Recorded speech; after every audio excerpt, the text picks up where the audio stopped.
Hello and welcome to the 23rd episode of the Rangers Gameplan Podcast, where we talk about the week that has been the New York Rangers. And this has not been a great week that we get to talk about. It's been pretty Yeah, it's brutal. it's definitely the first one where we're really not going to have anything positive to say whatsoever. Um, they have one win and a shootout loss since the new year, so we're not exactly having a good time. I guess the one thing that I do want to mention real quick that I just thought of. This is something I mentioned the last time we were on here. I mean, just about every game you've played so far, besides against Vancouver, are all against very bad teams, or at least mediocre teams. Mhm. This was an opportunity for you to really build up a huge lead in the standings, and they've kind of gotten worked by everybody they played. So I mean, even today where they end up outshooting them, and I really think, offensively speaking, outchanced Washington. Shot attempt started 13-0 in this game in favor of hmm Washington. It was yeah, for the yeah, first like it felt 12 like that. minutes of this game, they were just getting worked over by the Capitals. And I understand that Bettman standards, they're a pretty good team. They have won 20 games and lost 20 games after this game. Like they are not this hmm they are not a good team. They are pretty mediocre. And to come out that flat. And it's another case where the defense isn't. I mean, look, last year there was a part of the defense wasn't trying that hard, and also the defense wasn't as good as it was this season. hmm But at the very least, in those games, they had the common courtesy to at least get outshot to hell and back. But it's so much more infuriating to see games like this where you're allowing 20 shots, 21 shots, 26 shots, and you're still getting the break speed off of you because those shots that you're allowing are just so ridiculously high danger. And Yeah, you'll have yeah. games where it's like, oh, because I want to say against, St. Louis, Shesterkin goes, what, 14 of 19? Which is hmm technically terrible. And I'm not going to say it wasn't, but goddamn, which one do you want to throw on him, particularly? I think it was the St. Louis game that was the real bad one, hmm because you had Kyrou a couple of times just alone in front with nobody. You had the Brendan Saad goal, which I think was a power play. Yeah, And I mean, if you want to throw the one Kairu breakaway on him just for Igor's standards, and maybe you would like him to save that, just being who he is, I guess you can. But the game was over, and don't give up breakaways. So yeah, there's really nothing you can fully throw on him there. But the one thing about that game, if you actually look at the advanced stat metrics on it, over half of the Blues' shot attempts were high danger scoring oh, chances, of course they which is were. blatantly unacceptable. Like I especially because it's a mediocre team. They have talent, they have high end talent, but this Rangers team, like we've talked about it a million times, that we want them to fully take that next step of being a terrifying opponent for other teams, and to just have these nights where you just come out completely flat. And especially now that it's ongoing and you're not getting away with it, it becomes really really frustrating. And like you said, I mean, we were terrible defensively last year and the year before, and everything like that. It's but they weren't as good as they are now. Like the standard has completely changed ever since the season started, and they've just gotten completely away from everything they've done so well. And the one guy that I do want to single out a little bit, and we will get to plenty of players on this team, so this just happens to be the first one. I'm not saying this is all his fault, but Keandre Miller has not been himself. No. And it is extremely frustrating because that guy is so good. And it just seems like he has these stretches where he just gets walked constantly. And like I said, it's frustrating because this is a guy who's shown he can go toe to toe with just about anybody in this league. I mean, he's defended so many elite players one on one. I mean, he has just about every possible tool and asset and skill you can ask for in a defenseman in this current day and age of the NHL. And I mean, the second half of last year, he completely, fell off a cliff. So far, ever since the new year, I've just been thoroughly unimpressed by everything he's done. I mean, he's gotten completely walked. Specifically in the Vancouver game, Oh. I thought he was terrible. I mean, there was like 2 or 3 goals where he just did not try. And he had another one today where he gave up a bad breakaway to Anthony Mantha and didn't get back. Mhm. I mean, like I said, it's frustrating because this is a guy we expect much, much more from. This is a guy that before the year we were like, you know, super worried how we were going to pay him because we're afraid he's going to get like $8 million or something. Like this is what we think of this guy, and it really just sucks. And it's not just him. I didn't think Adam Fox what has been particularly great in his own end for quite some time. I mean that goes far beyond even this past week. I don't think he's playing up to standard. Um, it's kind of just a team wide thing. I think the only 3 guys I'm really comfortable with on the ice consistently are the second line. Panarin, Mhm. Trocheck, Lafreniere, that's it. Everybody else has worried me to a great extent recently, and it's not the end of the world, right? I mean, they're still in first place. I get all that stuff. I have full confidence they will come out of this. But I've said this a million times. It's just a little bit scary because this is a team that we have screamed at for letting off the gas many, many, many times. Like, this is a very good, talented hockey team. You could very well make the case that this is the best overall defensive core in the league. If you want to go absolute worst, top 5. Mhm. But you can 100% make a case that, at least on paper, and from what they've shown at times, you have the best defensive core. So many teams in this league would kill for any of the 6 defensemen you have on this team. And some nights they just could not care any less about being there. And that's, I mean, at the end of the day, that's why they've blown 2 straight 2-0 leads. It's a complete coin flip on what team we're going to see most nights. Other than that, I mean, it's like I said, it's just frustrating because this was your opportunity to really kind of, build up some points on some teams that are significantly worse than you. Vancouver is absolutely buzzing right now. I will say that. Not Mhm. that performance from the Rangers was acceptable, but I think the past 4 games or so before we played them, they scored like 30 goals in 5 games or Yep. somewhere around It there. So was like 30 goals in 5 they're games. yeah, they're playing really well just overall on the season, but especially right now, they are absolutely rolling. And that's exactly what happens when you don't even remotely try to defend against a team like that. So Yeah. it's frustrating. I mean, like I said, I have full confidence that they will come out of this. It's just we've seen this story so many times so far. So I'd be lying if I said I wasn't at least a little worried.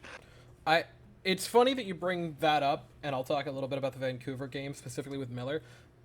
The Canucks fans that stormed my video following the Canucks game, that weren't even flexing with their like goals for numbers, but just talking me off the ledge of like, no, it's not. The Rangers are totally terrible. They're just on a heater right now, and that's where I first saw the 30 goals in 5 games number, which is Yeah, just yeah. stupid. I that was I don't think it's a contest. That was the worst game of Keandre Miller's career. He looked Yeah. lost. And the Brock Besser goal with like what 3, 4, 10 seconds left was just I Yeah, like yeah. I look. mean, There are a lot of times that we will say, "Oh, that player quit on a play." He just watched him. Like he just said, "Ah, that sucks," and Yeah, watched it is a him. very, very cliche thing to say, but in that case, he 1000% just completely gave up on that. And So, I mean, the whole team really did, but it was insane. And on the note of the 3 players right now that are the only ones that we trust, I understand that there is not a comeback player of the year award for the NHL. If there was, everyone on the second line right now would be in line to win an award. Mhm. Because Panarin Yeah, looks like the goddamn MVP. Trocheck should start to get noticed for a Selkie because by God he has been unreal this season defensively. And mhm. Lafreniere has really stepped back up. He has not gotten the points to reward him for it, but goddamn, a lot of good chances today. He continued to grind away. This is insane, and I found it as I was starting to dig for it today. Trocheck won 83% of faceoffs today in that game against the Caps. Yeah, it felt like that quite a bit because I don't really remember seeing him lose any off the top of my head. So I mean, he was. That I think they were talking about it on the broadcast too. He was pretty ridiculous. that is not the most absurd number for his afternoon. 25 minutes on ice for Vincent Trocheck today. Yeah, and in terms of that, I think that speaks to, as sad as it is, I don't think Mika Zibanejad's been great. I know he missed the game against the Blues. I just feel like overall on this season, he got, obviously he had that hot streak. I feel like recently I don't notice that top line whatsoever. I just feel like as of right now, I feel like a lot of it does have to do with his legs were probably a little bit heavy from not playing the prior game. But I've been very unimpressed based on what we expect out of him so far. And honestly, this has been an ongoing issue ever since they traded away Pavel Buchnevich. Got a That goal top against us, line by the way. has. That was fun. Yeah, that was a lock. So he got a goal and like 2 assists. So that Yeah. was a lock to happen. But it's just they've tried so many different combinations with Mika and Kreider. It's a little strange because they honestly do more on shorthanded than they do 5-on-5. I hate that It doesn't that's- really make any sense, but that's just the reality of it. So And it's hard because right now you look at the top line. They haven't been horrible defensively. I've not been happy with them defensively. I think they definitely have left some to be desired. But offensively they're non-factors for a lot of it. And it's so difficult because on one hand, that's your top line, and you know that Mika Zibanejad and Chris Kreider are good players. So there's the part of you that wants to go out and put someone with them at the wing, but also you're paying the two of them like $16 million. They kind of just need to get it together and figure it out. yeah, absolutely. And I get it. I mean, I don't think Blake Wheeler has been that great. I was fully on that train for some time, just purely because he's making no money to play here. So if he did really anything at all, it was a good signing. But it's really, really tough to watch him play right now. I know this sounds like such a casual fan thing to say, but when I watch him, it seems like the equivalent of if they were to go out and sign Jaromir Jagr right now and have him play.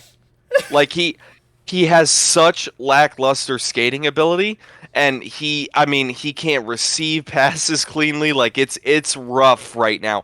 It seemed like he got going for at least a little while. Like not that he was spectacular or anything, but he did seem for maybe a week and a half like he was clicking with Mika and Kreider. Yeah. That has completely gone away. So I get it. It's not entirely on Mika and Kreider. It almost feels like they do have a disadvantage just playing with him right now.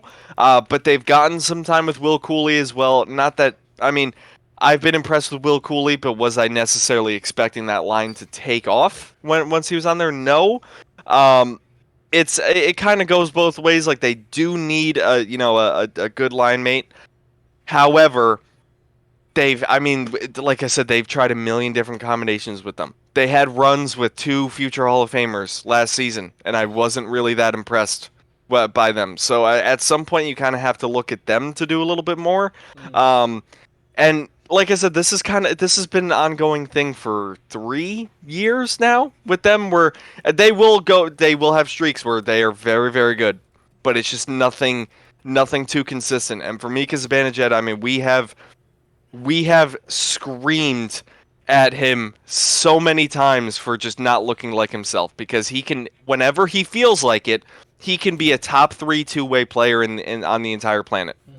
That's not an exaggeration. He's proven that many, many times that he can be an absolute game wrecker, and you only see that kind of when he wants to, and a lot of times he doesn't do it necessarily when it matters. So, not like I said, I'm not trying to make it seem like this is the end of the world or anything like that. I'm just seeing a lot of concerns that I had for the past 2 years, that being that they went on that they've had that phenomenal start to the season, I thought we were moving past that a little bit, and they're kind of just creeping back up on us. So, like I said, I'm a little worried. It's nothing insane. They will still definitely be fine.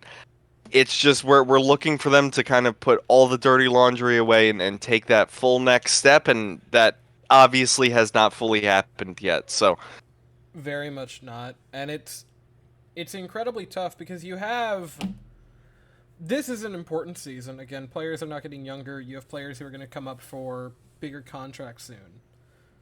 mhm. And you look at the top two of Zibanejad and Kreider. You're going to get Kako back soon-ish, hopefully.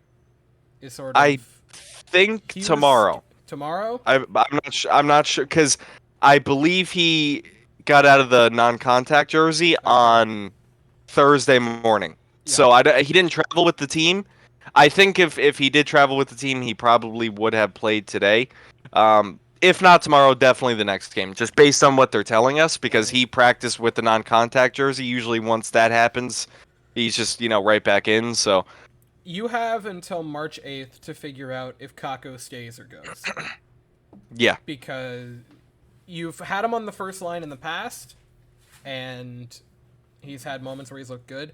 This season, I know he had like 2 points, but he somehow still was very good and very complimentary to Zibanejad and Kreider. Mhm. You have till March 8th, and it sucks because again the cap is a massive issue for them. They kind of have like $2 in the bank, so we're gonna find out how Drury pulls another masterclass. But it's got to happen, and it's not necessarily it's not on his shoulders to work with them, but it's a matter of those are two players that you can't. Obviously, you can because there have been games where they have. You can't win long term without them clicking, and I hope Kako does it because that would be very easy for them if he just worked, and then you had a good top line with Kako and them. But god damn, you have about a month and a half to figure that out. And if you're interested, there's this player in St. Louis who's having a pretty nice season. He's got 13 goals and 19 assists in 38 games. His name is Pavel Buchnevich.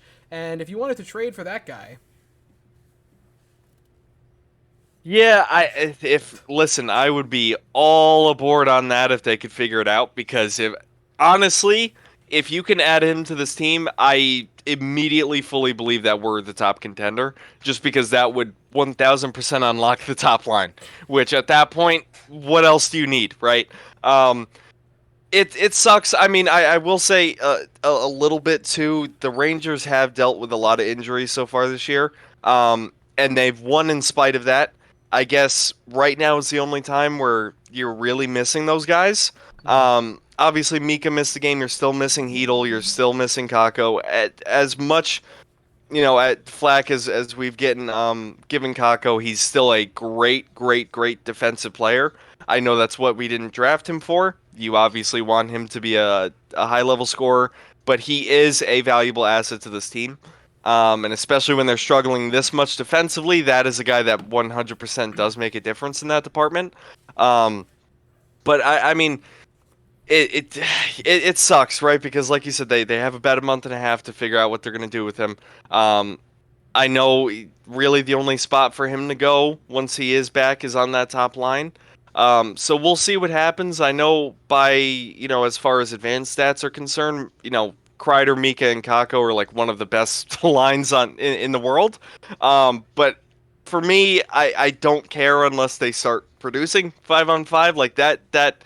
Those numbers on advanced stats could look as pretty as you want, but they need to start scoring. So we'll see what happens. I guess we have to start thinking about some deadline stuff, right? Yeah. Like sooner or later. I would assume they are probably planning on putting Hedel on LTIR until the playoffs. I would imagine. I would think that's probably the best way to go about it. That's about the only way you're going to get money to do it. Yeah, and especially with the specific injury at hand with him, like they would rather him take as much time as he needs until the the playoffs to fully recover. I say like you probably just got to go out and get the best forward available that you can possibly fit in if you were to do that, because it sucks, right? Because I mean, at least as of right now, I can say with utmost confidence, like I am fully comfortable with Artemi Panarin. I know at times like you can kind of group him and Mika in as a little bit of a concern when they're not, rolling. I Panarin have has not stopped rolling. Yeah, because at least in the past few years since he's been here, he does have like those little cold spells. That has not happened for a single shift this season, so I'm really not concerned about that. It's more so how are you going to help out Mika and Kreider, and if need be, I would say you could probably just go out and get the best center you can, because I mean Trocheck at this point has solidified himself as the number 2 center for sure. Um, I would say, depending on who's available, I wouldn't mind another center. I mean, I thought Nick Bonino was pretty good, for the first half or so of the season. As of late, I have not been that impressed, and that's the other thing I want to talk about real quick. Like the defensive struggles for this team. Typically, whenever that's happened the past few years, it's kind of just wow, like the top guys are just not trying. It's more so the guys that are on this team for a very specific role are not doing that right now, or at least for the past 6 games or so, right? Because it's not we've talked many times about how good the fourth line has been and all the complementary pieces. As of late, they have not been good either. Like Goodrow is taking a million penalties. Bonino, same thing. Like I don't think either one of them have really been as good as we expect, and it's frustrating because, like I said, it's pretty much just a team-wide thing. I wouldn't mind just getting another center in there, because who even knows if we are getting Filipino back? At that point, you're going to miss that, because you need to be as strong down the middle as you possibly can, come playoff time, and nobody's ever really had an issue where they have too many centers. So whatever you can possibly do, I mean, I know they have no money right now. I'm sure they will figure out a way to get some. This is the first time all season where we've kind of been gasping for air, like needing help in the lineup. So I mean, and not for nothing, we're in January, so I guess that's a good thing. But in the same breath, like I said, it's the past couple years we have been gasping for air until the deadline, like January, February-ish, like those couple months where they just can't score the past 2 years, and we're like begging for them to trade for somebody. I just hope this doesn't continue for too long. At the end of the day, this team has too much talent to absolutely need, 3 forwards to really feel comfortable going into the playoffs. Like, this team is way too good to feel that way every year. So looking around at like forwards and what have you that I believe are on expiring contracts, I said expiring this season on Cap Friendly in an attempt to kind of peek around, but then it also included Austin Matthews, so I know that he's not on an expiring contract. Yeah. Around the money that the Rangers look at, because I want to say on Cap Friendly right now, it says they have $5 million in cap space at the deadline. And that's before they theoretically put Hedl on LTIR. Or alternatively, they'll probably be able to get someone to eat a bit of cap. But sticking around that like $6 million point, you have Zuccarello, which would be, again, in the term of bringing him home, would be interesting. Jake Gensel would be interesting. He's only 28. Adam Henrique is center left wing. Mantha. Eberle for Seattle could be interesting. Tuvu Teravainen. That's so much goddamn fun. Michael Backlund from Calgary, Jason Zucker, Brian Little of Arizona, but I don't think Arizona's going to be in the market of trading anyone, and really a few of those aren't. Yeah, we'll see. I'd say, I know a lot of people have been talking about Jake Gensel. I would be shocked if the Penguins trade him within the division, let alone to the Rangers. So we'll see. I would look at maybe teams like Anaheim, to see what happens there. I know a lot of people are talking about Frank Vatrano. I don't know if he's on an expiring contract, and I also don't know if I'm 100% willing to do that. I am almost So positive he is not on an expiring contract. yeah, because I think they gave him a good amount of I money. think they gave him 3 or 4 years. Yeah, so that just really wouldn't work. I honestly I don't feel like this team is necessarily in need to go big fish hunting. Like I really don't. One bad stretch is not going to make me, No. go say we need to trade for, Zegras or Frank Vatrano or like anybody like that. It's more so I'm totally cool with just adding around the edges. If this was an ongoing thing all season where let's say we were in a wild card spot right now, it's entirely different. Like they would need help. I don't think it's anything to do with that. I just think as of right now, they are definitely in a little bit of a slump. And they just have not really been playing their game in really any aspect whatsoever. Right. It is what it is. Like we still have a lot of hockey until the deadline comes. Especially once the All-Star break hits, that's kind of not mathematically the halfway point of the season, but that's kind of what's known in the league as the halfway point. I'm interested to see how they come out of that because every year we see a lot of these teams that either go on deep playoff runs or end up winning the cup. Like they show their record after the All-Star break. That's where I'm more concerned right now. It is what it is. Like I'm not making excuses for any of these losses, as frustrating as they are. But I'm not really super concerned about trading for anybody spectacular. Like every episode before this one, we've talked about how good this team is and how comfortable we are with them. Like it's one bad stretch is not going to, deter me away from that. But I would definitely like to add somebody. The other thing that does hurt, I mean, I can't stress enough really how big of a loss losing Philip Hedl is. Yeah. Only because listen, this is he's one of the streakiest players ever. That is really my only complaint about him. Like he has tremendous upside offensively. He is very, very talented, but he is streaky. Like he's either scoring 7 goals in 7 straight games, or you don't even know he's on the ice for the next 7. That's just kind of how he is. That's how he always has been. Yeah. This is a time right now where you have a streaky player like that, and this is a time where you're missing him because he could very easily just score hat tricks in the past 2 games, and they end up winning, and we're on cloud 9. Like that's where that kind of comes in. But it is what it is. I mean, it's been frustrating recently. I'm fully expecting to win tomorrow. It's the same exact opponent, Washington. We've just said it there. Not very good. Yeah, I mean, you beat them 5-1 not too long ago. Like this is, especially how bad you were in your first matchup against them. I didn't think they were terrible today. But at the end of the day, the Rangers' only 2 goals were a little bit fluky from Adam Fox.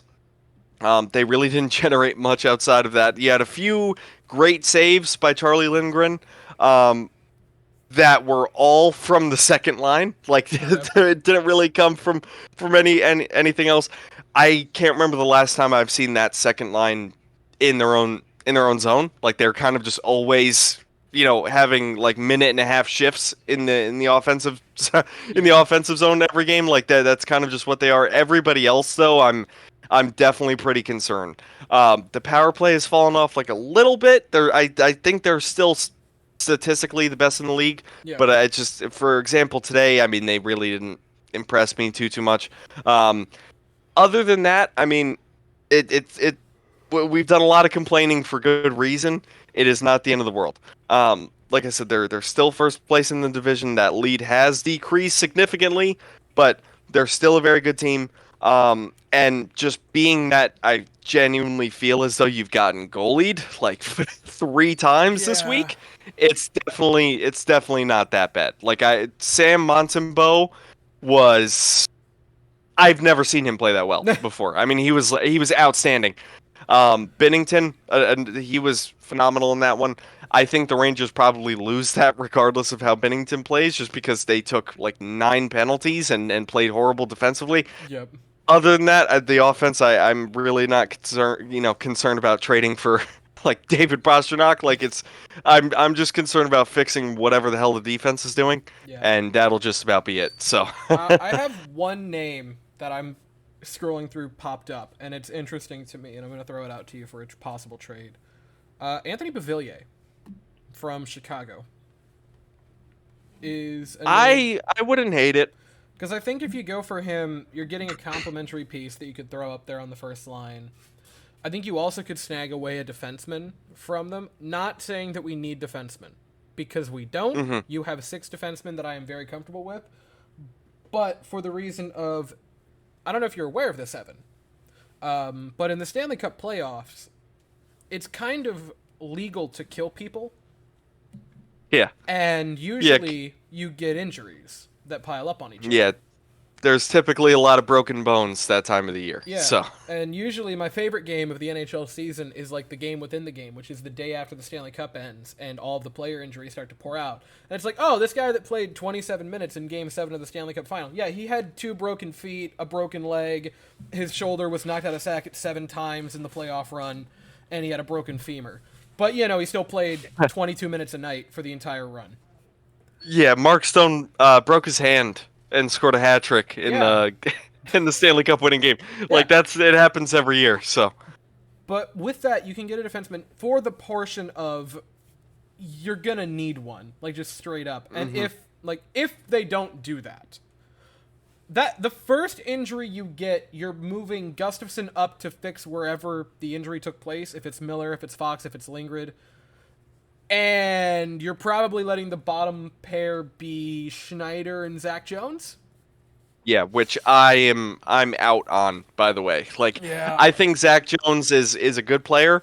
I feel bad for him because I feel like he is an everyday NHLer on a lot of teams in this league. Yep. I just don't think he fits the role we're asking him to play whatsoever. No. So every time he's come up, it's kind of been a little bit of a disaster. So really not to a fault of his own. Like, I think he's being asked to play an entirely different role than what he's comfortable with, but I'm not willing to have him play a playoff game. Yeah. At all. And also with that, like the final reason, obviously no one is going to actually do it, because Fox is Adam Fox, Jacob Trouba is your captain. You have Keandre Miller, who is going to probably get paid long term for the Rangers soon-ish. Maybe not the amount that we initially thought, but still going to get a pretty longer-term contract. And Ryan Lindgren is the heart of the Rangers' defense. So, obviously they are all safe. And I would even say that Gustafsson has proven himself to be safe to this point. But when the only person that could conceivably come up to threaten anybody is Zach Jones, you have all 6 defensemen with the mindset of my job is safe regardless of what happens.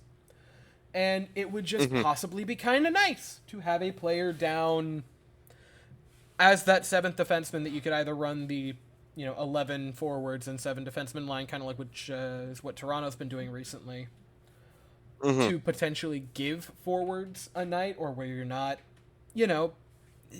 maybe don't make. I can't even think of it. Vincent Trocheck play 25 minutes in a meaningless January game against a mediocre opponent. Would be kind of nice to not have to do that. But to just kind of make them think, hey, I should maybe give a little touch of effort in this game so we don't get walked, would be kind of a positive. Yeah. And we've definitely had much worse than Zach Jones. Yeah. It's just, like I said, I think the major issue here is he does not fit on this team whatsoever. Like, the role he plays in Hartford is entirely different than what he's asked to when he gets called up. So it wouldn't work, especially with an unexperienced, guy in terms of playoff games. He's never even gotten close to that. So I would definitely like to get someone else.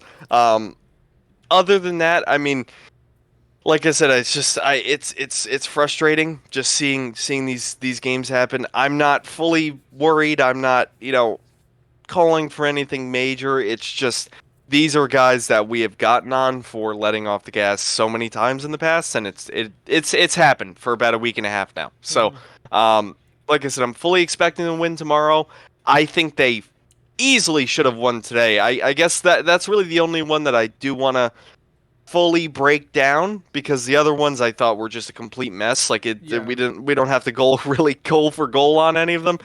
Today was I mean, first one was a stupid breakaway to Mantha, and then you just give up two quick ones that were beyond preventable, and the game winner for Washington made me want to lose it. Like, it was Adam Fox couldn't clear the puck out. He didn't even try to retrieve the puck back after he lost it, and you can definitely pin it on Quick a little bit. Like, I know he froze. However, you have $8 million captain Jacob Trouba that is in that situation. He is supposed to be tying up TJ Oshie. Like, he is supposed to be taking that away entirely, and he doesn't. He doesn't even turn around to TJ Oshie. He doesn't even try to intercept the pass. He doesn't do anything like that, and Oshie just taps it in.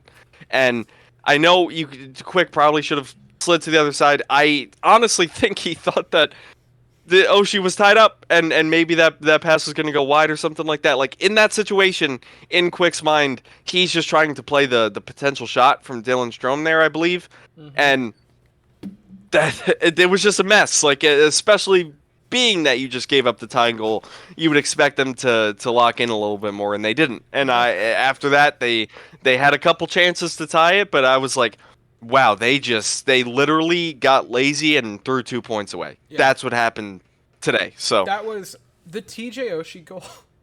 And it's fun because occasionally you can just like see what happened in the eyes of a player, and you could see from his reaction that he just forgot to slide. It sounds really dumb. Yeah. He just like he meant to. I think he meant to go over there and play the shot by Oshie. He just kind of forgot that you have to move to do that. And yeah, for sure. The Dowd goal. Yeah, like there's definitely a little bit of blame that could go on him there. I just want to say, like, it's a matter of, even if he does get over, he has to get to that post so quickly. Like, he's like not I said before, it. No shot. Yeah, that's why, like, when I watched it, I'm not like, oh, Quick, like, you have to. I was more concerned about, like, okay, Fox just literally was standing there doing nothing, and Trouba just didn't try to make a play on the puck either way there. Like, he was supposed to either tie up TJ Oshie or intercept the pass, and he didn't even try to make a move to do either one of such things. Yeah. So, I said, either Quick literally has to dive to the other post and make a pad save so fast. So, it looks funny, but he's probably not saving that even if he tries to. No, absolutely not. Because my first thought wasn't, he just stood there. It was like, wow, that's a really wide open TJ Oshie. You need to not let him be that wide open. I understand he has, like, maybe 5 points all year, and he's definitely in the twilight of his career. That's TJ Oshie! Yeah. Like, you're just going to let him be there like that, yeah? Just that wide open. I mean, regardless of who it is, like, most human beings that are standing there are going to score there. Like, other than Ryan Strome. But, like, just about everybody else on this planet scores there. It went directly onto his stick with absolutely no defense whatsoever. Like, TJ Oshie's 37, by the way. That's weird. Yeah, he's one of those guys, like, it feels like he's like 29, but he's not at all. Like, he's nearing that 1,000 games played point. That's... Damn, I hate seeing... God damn. Why are all of the players growing old? I don't like this. Speaking of that is a player that I would not mind trading for if possible. God damn. Like, I love him, and I also just think he brings it every night, and I think that's a guy we could definitely use a couple more of on this team. What? I mean, he's won a cup. He's got that with him. He's... I mean, listen. Good old American program boy. The Rangers have had some pretty good success with that. Yeah. Yeah. I understand that recently it's been kind of hot, like up and down, but Quick's been, regardless, very good this season. I hmm I could totally go for Oshie. When's his contract expiring? I No, don't think he makes that much. I could be very wrong because I wouldn't be surprised if they just tossed him a lot of money after the cup. But they just gave him all of the money in the world. like listen, that's what I would do if I was a GM, straight up. Like Uh, okay, he's got 5.7 for the next 2 years. wow. Yeah, that's what I'm talking about. Like they How much can they retain yeah. this season? Yeah. That's funny. Yeah. I like listen. I know that probably is not a good idea, but it is TJ Oshie. Yeah, And like it's not a good idea, but it's all he would also play well. But have So you like considered if you the can do it, vibes? then do it. Yeah. God, Listen, this team's had a lot of success off pure vibes, so like I'm not against it. the best season in the past decade for this team. Wait, was 2014 over a decade ago? The best season in the past Well, 9 seasons for this team was yeah, just the has vibe-alicious run where they literally decided going down in series is how you come back. That's what you have to do. I would totally. Yeah, for sure. Yeah, But this other than game that, was. I don't have much else to say other than just like what the hell. I But I like I said, I'm fully expecting to win tomorrow. If they don't, then oh my. Does anything. This is a question that I'm just going to ask for the hell of it. Does anything happen internally tomorrow if they don't win? Other than, I assume, Laviolette turning bright red. I wouldn't say anything major happens. I would think that is probably the first time we'd see like a major line shakeup. Like I know they've, moved some guys around here and there. I think other than the second line, if they were to lose tomorrow, I think just about everything gets flipped around. Yeah. What would you feel?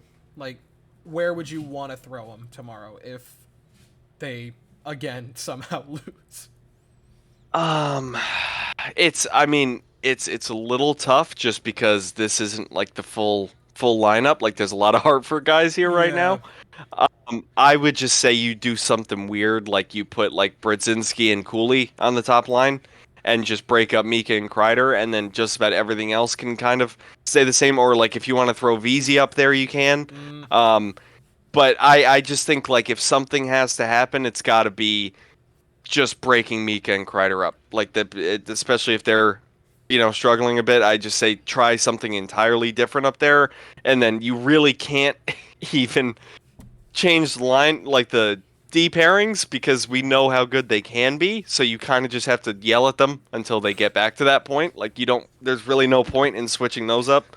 Yeah. I would. I'm looking at the 3 lines that they ran today. I'd feel VC, Cooley, and Zibanejad. I think that could look interesting. And then you have Gaudreau, Wheeler, and Kreider on the 3rd line. Yeah. That's about it. It would be. Hopefully, we don't have to get to that point. No, But that'd be great if you don't. This is something fun that I'm just going to throw out there. Expected goals for. I use Money Puck. Today, the 2nd line was .211. 3rd line was .152. 4th line in like 4 minutes was .055. The bread line had a .85. They're so much goddamn better. It's funny. yeah, it's like I said, they really don't spend time in their own end. Like they're just kind of always putting pressure on. Everybody else though is a problem. There are like 5 people on this team right now that I like. And everyone else can piss right off. Yeah. So you have... Are you content with the past? And ready to look at the next couple games on the Am I content with it? No, but I'm done ranting about it. Yep, that's poor wording on my part. Alright, so the next few games... You have Washington tomorrow at 1 o'clock. Seattle at home on Tuesday. And then you begin a little West Coast trip where you go to Vegas LA, Anaheim, and the Sharks. Oh, bunch of 10 o'clock games again. Yay. Yeah, a bunch of 10. You got 10, 10:30, 8:30, woo, and 10:30 again. So that's going to be... You don't like sleep, I right? just think it is... no, not at all. I just think it is funny, like, when those teams come here, they will, like, try to make the games a little later to accommodate for them. But when we go out west, they're like, nope, 10:30. Maybe even 11, if we feel like it. Like, just nothing at all. We don't get any help. The East Coast bias is so strong. Oh, I'm sorry. You're going to play at 10:30? Wow, that's such a shame. Anyway. Yeah. Keep whining. It'll be 11:30. I feel it's tough because on the first half of that you have 2 games. Granted, Seattle's been on... I think they're on like an 11-point streak. Yeah, something like that. Lost in a while. Mm-hmm. Then you have Vegas and LA. You beat the piss out of LA. So, like, you would like to do that again? Yeah. The Vegas game... Like, you would like to start streaking again a little bit. If you lose to Vegas, I'm cool with it. I'm not going to lose... Like, I'm not going to lose any sleep. It's Vegas. They won the Cup last year. I'm not sure if you know that. Yeah, like, it's really not the end of the world if they do. I would say preferably don't get blown out, but, like, if you do lose the game, it's alright. That's a game if you lose, like, 4-3 I can live with. Mm-hmm. Yeah, the last time Seattle did not secure a point was December 10th. Wow. Okay. Yeah, that's pretty good. Jesus Christ, what has Decord done? Yeah, he's the new like Linsanity goalie that we have every year. Every year we have somebody that does it. God, do you remember when the Linsanity goalie was Jake Campbell? Or Jack Campbell?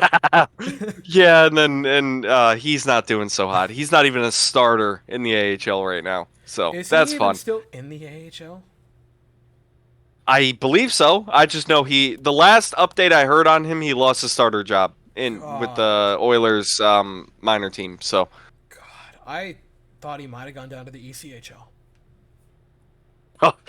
That would be hysterical, but I don't think it's gotten to that point yet. Imagine. And then you cap off that trip with Anaheim and San Jose. You gotta just simply beat the piss out of both of them, yeah? I don't think that's... Oh, yeah, like 10 goals in 2 games. Like, please. Anything less than that is concerning. Especially, like, Anaheim is injured to all hell right now, so... Yeah. And then you get to play the Knights again. Hooray! Yeah, but other than that, like I said, I'm frustrated. I'm not necessarily fully worried yet, but we'll see. Like, I mean, definitely win at home tomorrow, and then hopefully we can kind of get rolling after that. So tomorrow's just got to be either a win or a massive shakeup going into Tuesday. But yeah, I think I'm pretty content with everything that's been said. Just please blow them out. Hang 10 on them. Honestly, would be ideal. You'll actually have your starter. Like, you'll get Igor for that game. So yeah. That would be incredibly ideal. But I think that about wraps it up. So thank you all for coming in for the 23rd episode of the Rangers Gameplan Podcast. Until next time, thank you all so much for watching. Hope you all have an absolutely fantastic day. And as always, go Rangers. Yep, thanks, guys. Go Rangers.